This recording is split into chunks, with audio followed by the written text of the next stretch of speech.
Baik teman-teman, selamat datang kembali. Pada kesempatan kali ini saya akan membahas analisa saham untuk periode tanggal 9 September sampai dengan 13 September 2024. Jadi ini video yang kedua ya untuk minggu ini. Yang pertama sudah saya buat, linknya ada di video deskripsi di bawah ini. Kemudian untuk event yang akan datang, saya umumkan ya. Jadi ada dua event edukasi yang akan datang ini. Sebentar saya sharekan dulu untuk slide-nya. Yang pertama untuk event edukasi tanggal 19 ya. Jadi eventnya itu em, hybrid ya, onsite dan online ya. Jadi untuk onsite itu di Surabaya, di Edek Surabaya kantornya ya. Itu jam 9 pagi sampai jam setengah 12 ya. Setelah itu kita makan siang bersama. Itu kita akan belajar bagi pengguna Stockbit ya. Jadi kalau yang misalnya Anda belum menggunakan Stockbit sekuritas, Anda bisa daftar dulu ya di Stockbit sekuritas. Jadi supaya enak nanti ya belajarnya. Kita akan belajar mulai dari analisa sahamnya, bagaimana pemilihan sahamnya, kemudian tradingnya caranya bagaimana, kita praktekkan langsung, kemudian manajemen portfolionya ya. Jadi itu edukasinya. em, Kalau yang mau daftar silakan ya online. Kalau yang di luar Surabaya lebih baik daftar online ya. Kan nggak mungkin Anda ke Surabaya untuk ikut acara tersebut ya. Jadi Anda bisa daftar online. Tapi kalau yang di Surabaya atau kebetulan lagi di Surabaya ya harapan saya sih Anda daftar onsite aja ya. Untuk jam 9 sampai 11.30. Kemudian berikutnya yang tanggal 21 itu hari Sabtu ini juga hybrid online dan onsite itu siang ya sampai sore. Eh, untuk biaya pendaftarannya 100.000 sebenarnya free ya. Jadi biaya pendaftaran itu untuk yang onsite supaya mengikat datang ya. Kadang ada orang yang daftar kemudian nggak datang ya. Jadi kalau Anda sudah daftar tapi nggak datang maka biayanya 100.000-nya hilang ya seperti itu ya. Eh, Kalau misalnya datang ya biayanya akan dikembalikan pada saat Anda datang di sana ya langsung ya seperti itu ya. Jadi kalau yang hybrid itu online Anda bisa juga daftar lewat Zoom ya. Nanti linknya dikirimkan lewat email jam setengah 1 sampai jam 3 sore ya waktu Indonesia bagian Barat. Kalau yang di Surabaya itu di onsite-nya di gedungnya Pakuan Center Tunjungan itu ya, TP itu ya. PT KB Valburi Sekuritas di lantai 21 Jalan Limau Marang nomor 1 Surabaya ya seperti itu ya. Jadi yang berminat silakan daftar. Kalau yang onsite ya ketemu saya langsung ya. Em, Kalau lebih seperti itu, em, saya langsung balik ke materi sahamnya ya. Untuk analisanya sebentar. Oke, tadi saya sudah bahas mengenai BBNI, BMRI, BBRI, BBCA, BNGA, dan BBTN-nya. Nah, untuk kali ini juga masih saham perbankan, 6 saham yang lainnya ya, saya bahas saham Arto. Saham Arto di sini kalau kita lihat dia masih side base. Side base-nya dia cukup lebar ya, 2640 sampai 3000. Di tengah-tengahnya 2820. Jadi saat ini memang seringkali dia testing resisten 2820, dia terus kemudian pullback lagi ya. Jadi saran saya kalau mau buy on weakness, Anda bisa tunggu di 2640. Kalau turun jangan langsung buy ya. Tunggu kalau dia berhasil rebound, mantul ke atas kita barusan buy. Seperti ini sebelumnya ya, area yang saya kotak ini ya, untuk buy on weakness-nya atau di bawah nanti kalau dikasih di bawah ya 2470. Maksimum kalau mau buy weakness ya saran saya sih di 2380 aja ya. Jangan terlalu bawah karena kalau terlalu bawah nanti ceritanya downtrendnya malah lebih kuat ya seperti itu ya. Dia kalau makin bawah makin makin downtrendnya makin kuat. Jadi area buy on weakness saya gambarkan tiga ini. Tapi kalau nggak dikasih kita lihat kalau dalam minggu ini ya tanggal 9 sampai dengan tanggal 13 September 2024 kalau dia berhasil naik ke atas 2820 Anda mau buy silakan. Target price berikutnya dia akan menguji 3000 dan kalau dia naik lagi target price berikutnya untuk Arto di 3300. Memang sih kalau kita perhatikan sini Pak Sunar ini seringkali naik turun ini kan seringkali ekor panjang ke atas ya. Eh, ini kalau kita buy sekarang nanti jangan-jangan setelah buy langsung nyangkut Pak Sunar ya. Karena kalau takut ya buy on weakness saja. Tapi menurut saya ya, kalau Anda trading di saham, itu kalau kita lihat resisten, itu jangan dijadikan tembok. Artinya kalau dia sebelumnya kena resisten, bukan berarti dia berikutnya dia nggak bakal bisa breakout lagi. Ini karena sebelumnya dia breakout ya lumayan ya. Kalau di atas 2820 dia target price-nya di sini sayangnya sampai 3080 ya. Paling nggak masih bisa cuan ya. Seperti itu. Yang penting adalah kita lihat trennya. Uptrendnya kalau kita lihat di sini, ini masih sideways. Tapi sideways ini di jalur uptrendnya. Jadi masih cukup menarik kalau mau buy. Baiknya bertahap aja, kalau naik kita tambah lagi atau average up, tapi kalau turun jangan lupa pasang trailing stopnya atau stop lossnya. Atau sekalian nanti Anda tunggu buy on weakness di bawah, kalau turun jangan langsung buy. Buy on weakness itu tunggu ya. Kalau menjelang penutupan atau besok paginya dia berhasil rebound mantul ke atas, kita barusan buy ya. Kurang lebih seperti itu strateginya. Oke, berikutnya untuk BRIS juga masih sideways, sidewaysnya 2400 sampai 2700. Nah, ini memang dia sebelumnya sempat breakout ke atas 2700 ya, nembus higher high 2790, kemudian dia pullback, testing MA20-nya. Saat ini dia masih testing MA20-nya. MA20-nya sebenarnya masih bagus, mengarah ke atas. Ini sudah mulai memotong lagi walaupun ditutup di bawahnya MA20-nya. Jadi kalau dalam minggu ini, kalau misalnya Anda mau buy on weakness to BRIS, Anda bisa tunggu di 2400 atau 2540. Jadi kalau turun jangan langsung buy. Tunggu menjelang penutupan atau besok paginya kita barusan buy.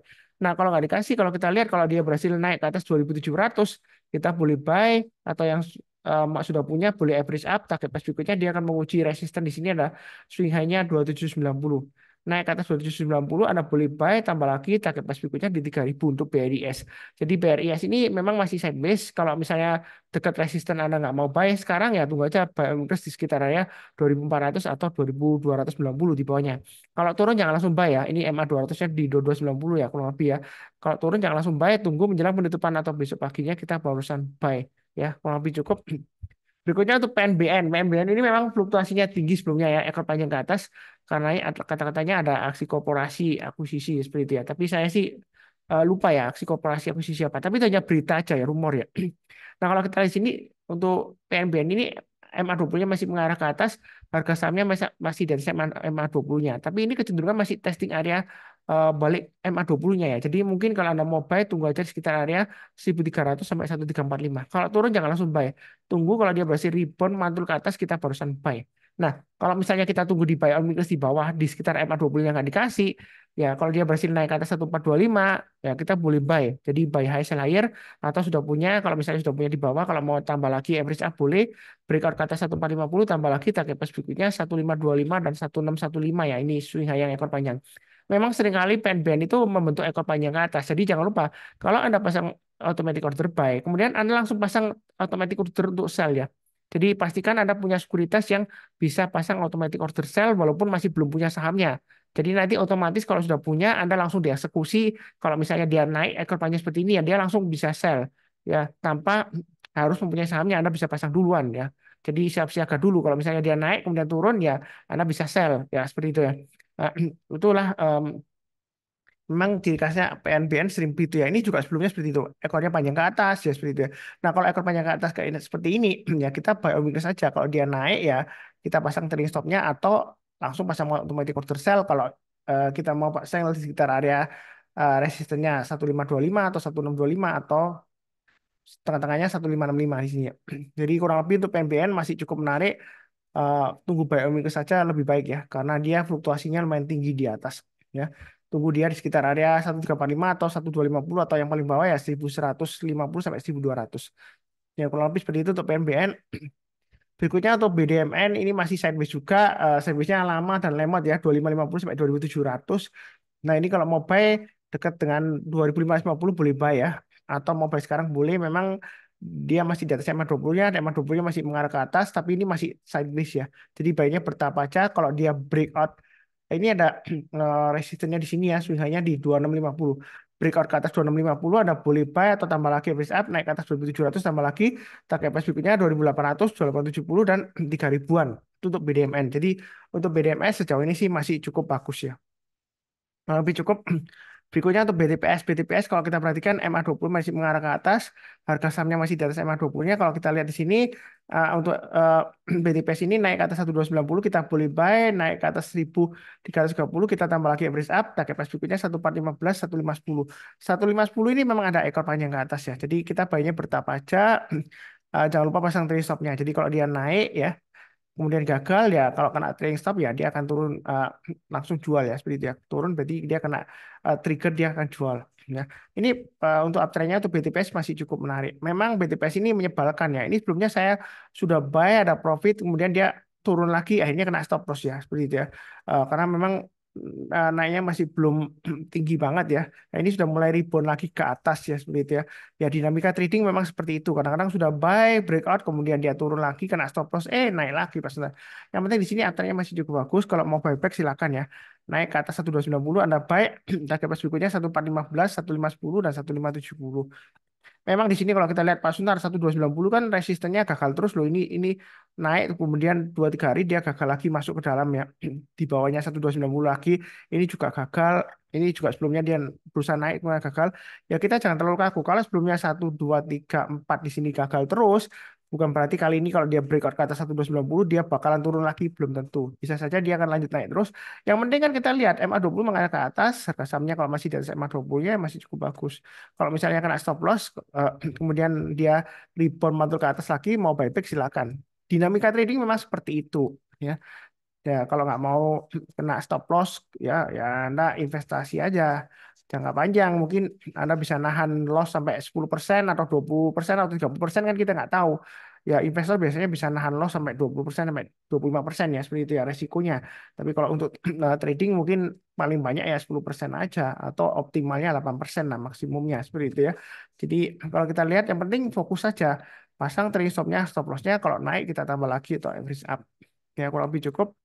Berikutnya tuh NISP. NISP ini di luar big banks ya, di luar KBMI yang 4 ya. Mungkin NISP ini masih KBMI 2 ya, seperti itu ya. Saya nggak tahu KBMI 2 atau KBMI 1. Nah, yang NISP ini MA20 masih mengarah ke atas, harga sahamnya masih di atas MA20. Ini kesempatan untuk buy. Memang ciri khasnya untuk NISP ini seringkali ekor panjang ke atas ya, seperti ini ya. Tapi begitu dia koreksi, selama dia masih bertahan di atasnya MA20, dia akan berusaha untuk bentuk higher high lagi. Memang sebelumnya dia gagal di eh, turun di banyak MA20, tapi begitu dia menembus lagi MA20-nya dari bawah ke atas, disitulah kesempatan kita untuk buy weakness. Selama MA20-nya itu nggak mengarah tajam seperti ini ya turunnya. Kalaupun kadang-kadang kalau datar dia ditembus lagi ke bawah, itu biasanya masih cukup wajar lah ya koreksinya seperti itu. Kecuali kalau MA20-nya sudah mulai menukik tajam seperti ini ya, saya kasih annotate supaya jelas. Ini sudah kelihatan dan menurun tajam kan. Jadi kalaupun dia naik sebentar gini ya kita tunggu aja 1 2 hari. Kalau dia masih gagal ya berarti dia akan lanjut terus. Buktinya dia masih lanjut terus ya. Nah, kalau di sini kan kesempatan untuk buy week ke sini ya, turun kemudian naik rebound kita buy. Walaupun seringkali dipotong, tapi kan kalau kita pasang stop loss ya, ya harusnya masih bisa profit. Paling nggak kalau eh, kena trailing stop ya bisa profit sekitar 1320 atau 1330 di sini ya. Kalau misalnya gagal turun lagi kan seperti itu. Nah, di sini dia sudah memotong lagi MA20-nya dari bawah ke atas lagi ya, ini masih bagus ya. Apalagi ini masih di atasnya MA20-nya masih cukup menarik. Memang volumenya masih turun ya, seperti itu ya. Kalau lihat net buy asing juga turun, tapi saya fokusnya ke trennya.